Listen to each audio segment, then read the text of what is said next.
Compaq Center if I didn't believe that I was no ordinary child. Now, everything in me said I was ordinary. When I stepped up to pastor the church, I felt unqualified. But you can't go by your feelings. I chose to believe what God said, that I was equipped and empowered.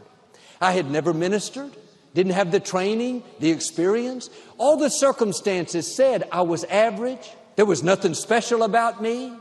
But deep down, I was bold enough to believe that I was no ordinary child. I didn't tell anyone, but I could feel the seeds of greatness.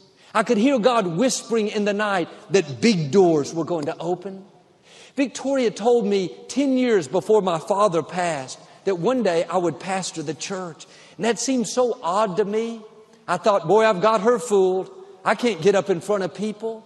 I felt ordinary, but the scripture says there is fire shut up in your bones. There is greatness shut up on the inside. As I stepped up, I discovered talent that I didn't know was in me. There was a boldness and confidence that I'd never had before. When I heard that the Compaq Center was coming available, I didn't think twice. I never thought about where we'd get the funds or how it could happen. I just knew we were supposed to pursue it. When you know that you're no ordinary child, you'll go after dreams that seem too big.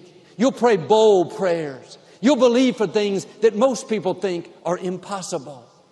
There are Compaq Centers that have your name on them. Dreams much bigger than you thought. Businesses, ministries. How could it happen?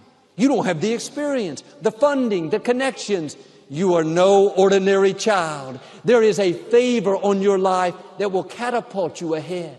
A blessing that will cause people to help you. And God is not asking you to figure it out. He's just asking you to believe. Not only believe in Him, but believe in who He created you to be. Who do you say you are? If you're going to reach your destiny, if you're going to see your Compaq Centers, your dreams, your healing, you have to know that you're not ordinary. There's something special about you. Not because of who you are, but because of whose you are. The Most High God breathed His life into you. Well, Joel, I don't feel special. You don't have to feel it. You just have to believe it. If you'll believe it long enough, then you'll not only feel it, but you'll see it. I didn't feel special. I felt ordinary, but I chose to believe it by faith. Now, every time I walk into this stadium, I know I am no ordinary child. I know I couldn't have done this on my own, but the Creator of the universe favored me. I didn't think I could speak in front of people. I was too quiet, too reserved. But every time I flip through the channels and see myself on television, I do a double take. I'm amazed at where God has taken me. I realize I am no ordinary child. No, I'm not bragging on me. I'm bragging on the greatness of our God. He wants to take you places that you've never dreamed. What He has planned for your future is bigger and more rewarding than you've ever imagined. Judges chapter 6, the Midianites had overtaken the people of Israel and were making their lives miserable. There was a man named Gideon that was hiding in the winepress, afraid of the Midianites. An angel appeared to him and said, "Mighty hero, the Lord is with you." I can imagine Gideon looked around and thought, who's he talking about? I'm not a mighty hero. I'm hiding. I'm afraid.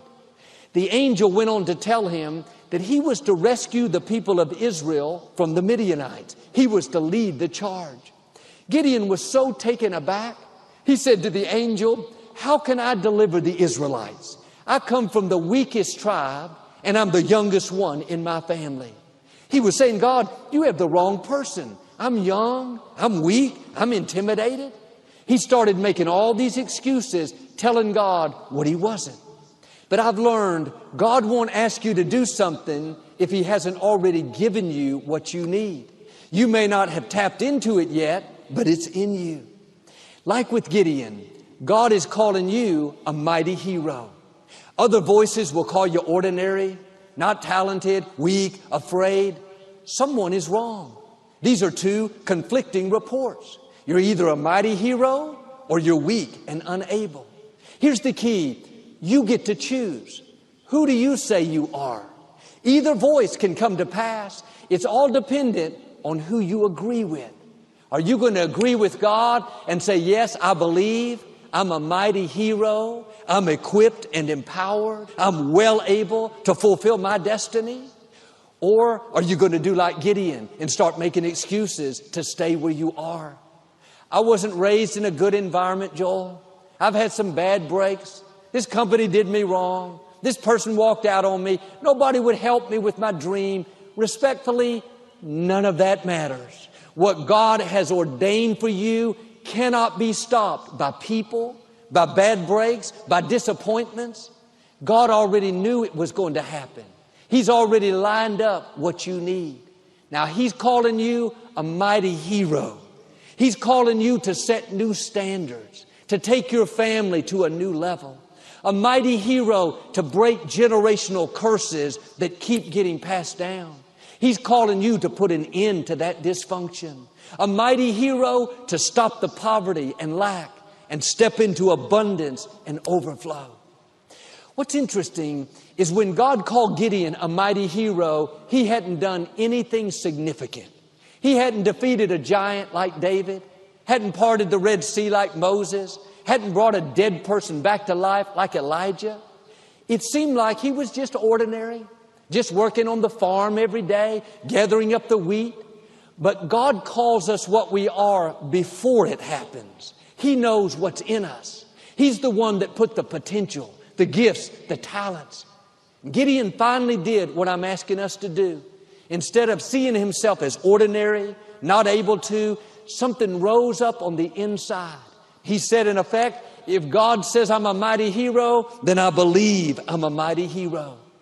He went out with 32,000 men to fight the Midianites, but God told him that was too many. He kept weeding it down more and more. Finally, when he just had 300 men, he went out to fight this army of thousands and thousands. Sometimes God will let the odds be against you in a great way, so when He turns it around, you'll know it's Him and not you. At midnight, Gideon and those 300 men attacked the Midianites. They rushed to their camp shouting, "A sword for the Lord and a sword for Gideon." Here a few days earlier, Gideon was hiding from his enemies. Now he's rushing toward them with all of the men shouting his name. God wanted Gideon to hear them declaring that he was a mighty hero. The Midianites got confused and started fighting each other. They ended up defeating themselves and